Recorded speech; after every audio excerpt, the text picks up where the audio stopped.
قرآن کریم کی اہم ترین آیات، قرآن کریم کی ہر آیت ہی اہم ہے۔ اللہ تعالیٰ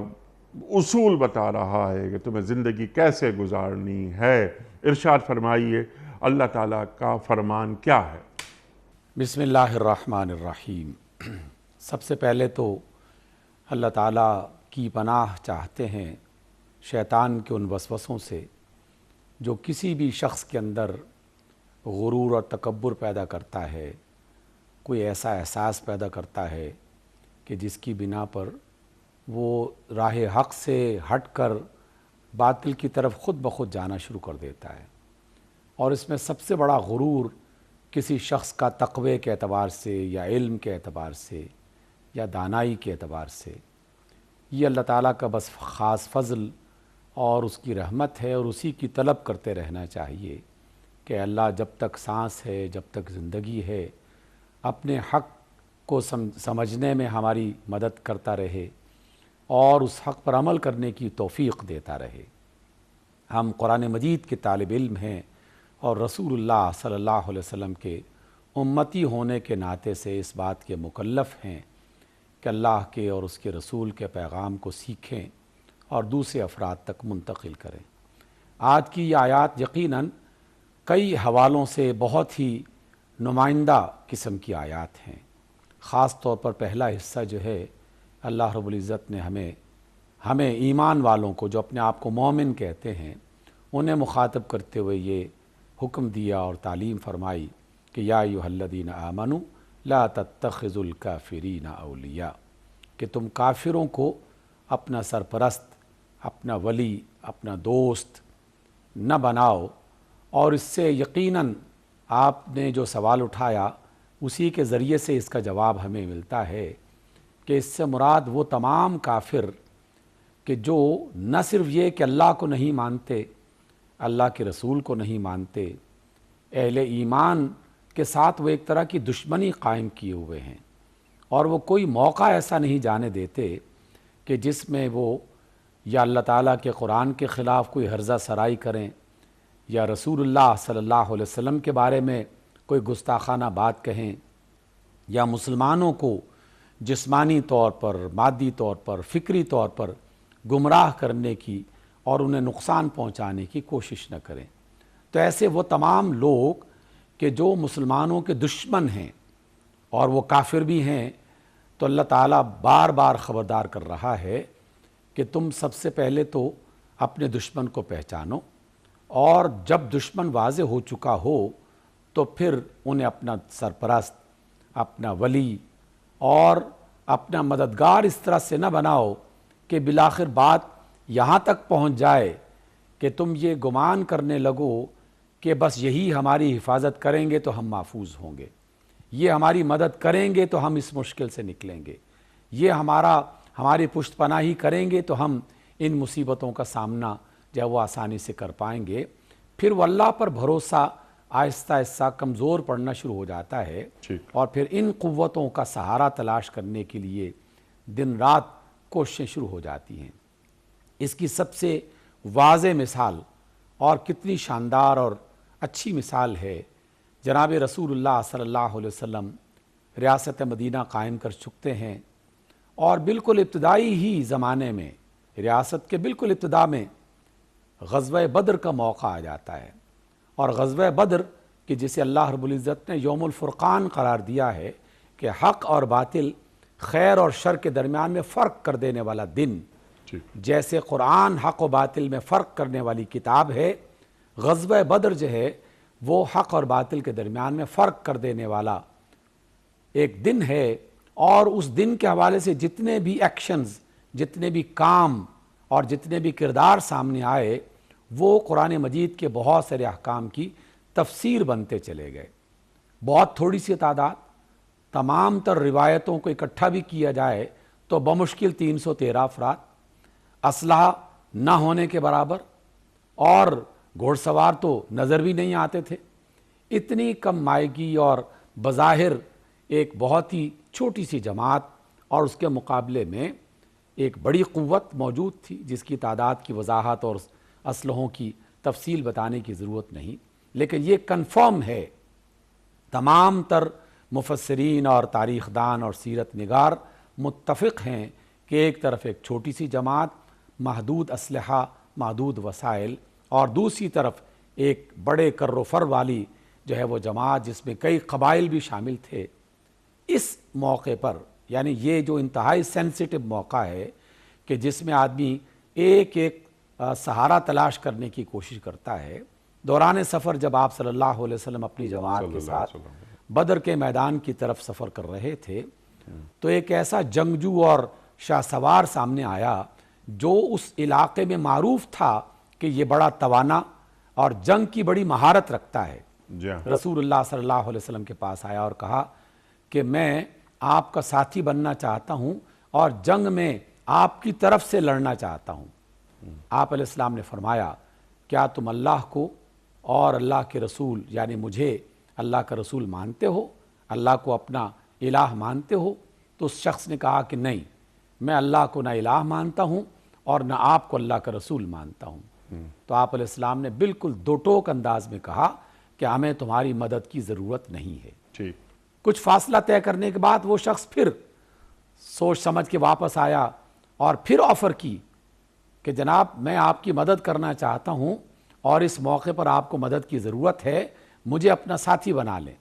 آپ نے پھر وہی سوال دہرایا کیا تم اللہ کو الہ مانتے ہو اور مجھے اللہ کا رسول مانتے ہو؟ اس نے کہا کہ نہیں. آپ نے فرمایا کہ مجھے تمہاری مدد کی ضرورت نہیں ہے، اور پھر ایک جملہ آپ نے ارشاد فرمایا، وہ قول اس آیت کی تفسیر ہے. آپ فرماتے ہیں کہ ہم مشرکوں سے مدد نہیں لیتے. یعنی جو اللہ کا دشمن ہے،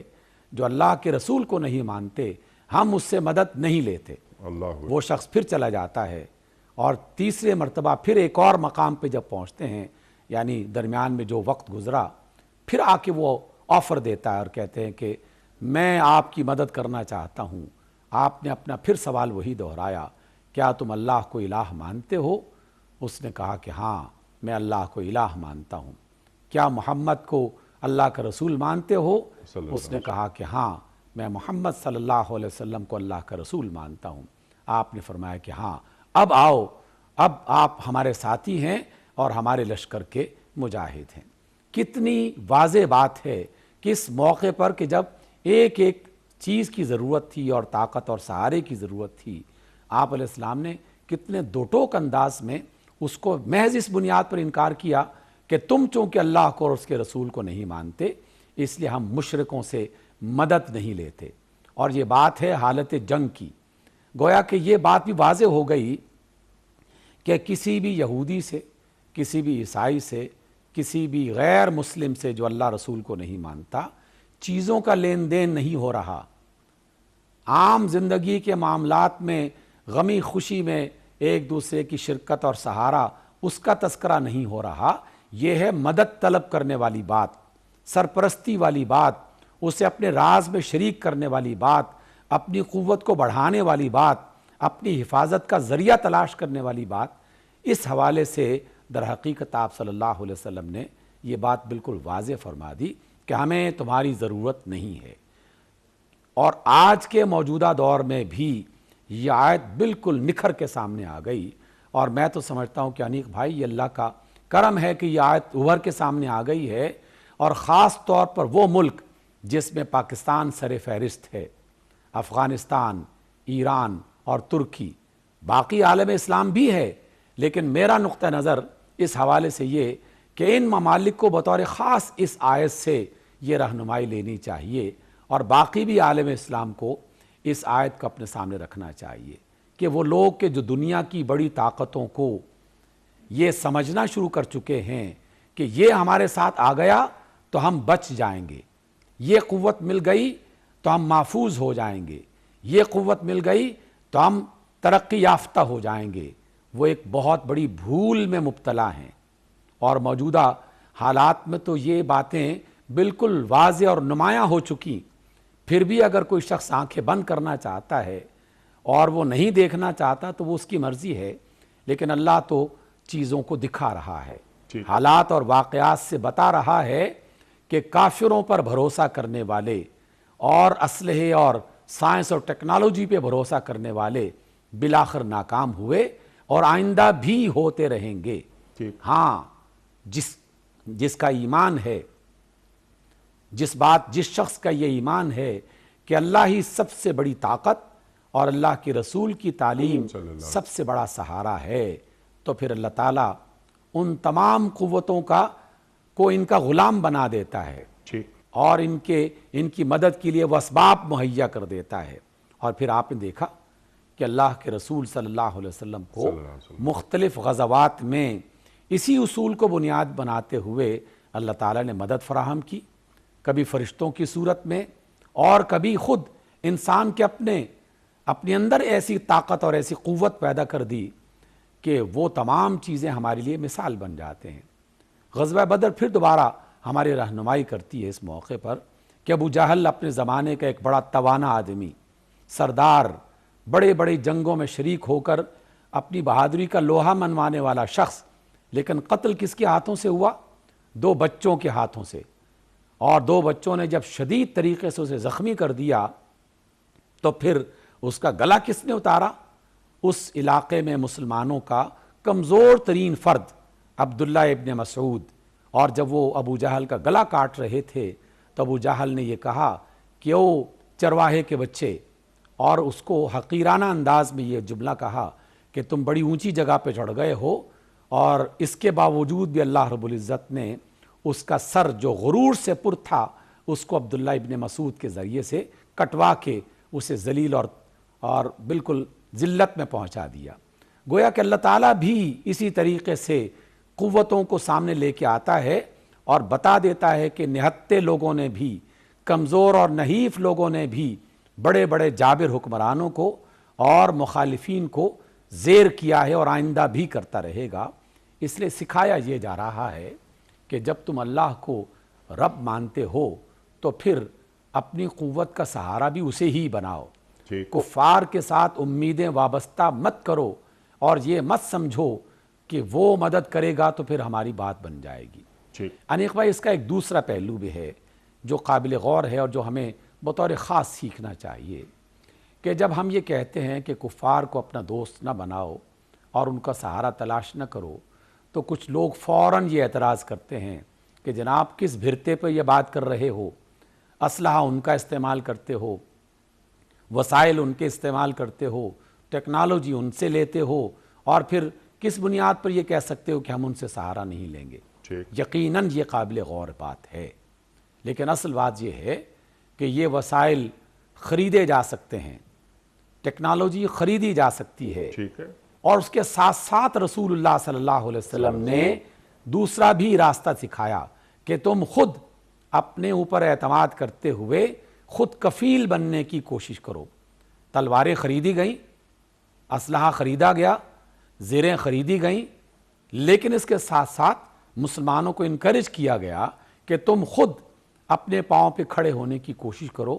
اور پھر تھوڑے ہی عرصے کے بعد مسلمان اس قابل ہونا شروع ہو گئے کہ وہ ٹیکنالوجی سیکھ کر خود بنانا شروع کر دیا انہوں نے۔ یہ آج کے وقت کی بہت بڑی ضرورت ہے۔ جی بالکل، وقت کی ضرورت بھی ہے اور دینی ضرورت بھی ہے، دینی تقاضا بھی ہے، وَأَعِدُّوا لَهُم مَّا اسْتَطَعْتُم مِّن قُوَّةٍ، بالکل اس اعتبار سے ضرورت ہے۔ اور انیق بھائی، میں تو اس کو بارہا اپنے جو دوست احباب ہیں ان سے یہ بات شیئر کرتا ہوں،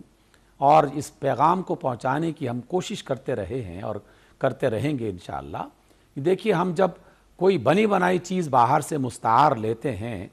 تو آج کل کی ٹیکنالوجی تو ایسی ہے کہ میں ایک چیز ایجاد کرتا ہوں تو وہ میرے کنٹرول میں بھی رہ سکتی ہے۔ دنیا کی بڑی بڑی مشینیں، بڑے بڑے ہوائی جہاز، بے شمار قسم کے جنگی اسلحے، اور اس کے علاوہ عام چیزیں بھی جو ہم دوا دارو کے لیے اور غذا کے لیے استعمال کرتے ہیں، اگر ایجاد کسی اور کی ہے تو اس پر کنٹرول بھی کسی اور کا ہے اور ہو سکتا ہے۔ کیا یہ بہتر نہیں ہے کہ ہم خود ایجاد کے راستے میں چلیں اور اپنی چیز خود بنائیں، تاکہ ان تمام قسم کی ان شکوک و شبہات سے اپنے آپ کو باہر نکال دیں؟ ہمارے کتنے ہی لوگ سوشل میڈیا پر یہ بات غلط فہمی پھیلانے کے لیے استعمال کر رہے ہیں کہ یہ ویکسینیشن استعمال مت کرو، اس میں فلاں چیز شامل ہے، فلاں چیز شامل ہے، کیونکہ یہ فلاں ملک سے آئی ہے اور وہ تو حلال و حرام کا خیال نہیں رکھتے۔ تو کیا ان سب کا علاج یہ نہیں ہے کہ ہم مسلمان کتنے سال ہر سال سے میڈیکل کالجز اور مختلف قسم کی فیکٹریز، مختلف قسم کی لیبارٹریز اس کے مالک ہیں؟ کیا ہم اس قابل نہیں ہو سکتے کہ ہم ویکسین خود تیار کر سکیں؟ جس طرح اسلحے کے میدان میں پاکستان نے اور پاکستان جیسے بعض ممالک نے خود کفالت کے راستے کو اختیار کیا اور اب دھڑلے سے پوری قوت کے ساتھ کھڑے ہو جاتے ہیں، تو یہ آیت ہمیں یہ سمجھا رہی ہے کہ کفار سے مدد لینے کے بجائے اپنے پاؤں پہ کھڑے ہو اور اللہ کو اپنا سہارا بناؤ۔ اللہ کو چھوڑ کر اوروں کو دوست بناؤ گے تو پھر کبھی کامیاب نہیں ہو سکتے۔ اقبال پھر درمیان میں آ جاتے ہیں۔ میں تو اقبال کو مفسر قرآن سمجھتا ہوں، قرآنی آیات کو اپنے اشعار میں بیان کیا۔ بتوں سے تجھ کو امیدیں، خدا سے نومیدی، مجھے بتا تو صحیح اور کافری کیا ہے؟ کافر کسے کہتے ہیں؟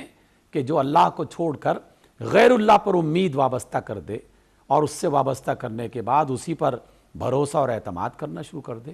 کتنے نادان ہیں وہ لوگ جو اپنے تبصروں میں، اور آئے دن ہمارے مختلف چینلز میں یہ بات سننے دیکھنے کو ملتی رہتی ہے، جناب وہ بندے وہ ملک اب کامیاب ہو جائے گا کیونکہ اس کے پیچھے تو امریکہ ہے، اس کے پیچھے تو چین کھڑا ہو گیا ہے، اس کے پیچھے تو روس کھڑا ہو گیا ہے۔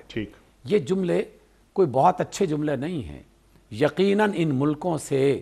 مدد طلب کی جا سکتی ہے اس حوالے سے کہ جس میں لین دین ہوتا ہے، آپ انہیں دیں اور وہ آپ کو دیں، جیسے آپ بازار سے کوئی چیز خریدتے ہیں،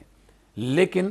ان کو اس بنیاد پر سامنے رکھنا کہ اب وہ ہمارے ساتھ آ گئے ہیں تو اب ہمیں پرواہ نہیں ہے۔ یا انہیں ہم اپنا سرپرست، اپنا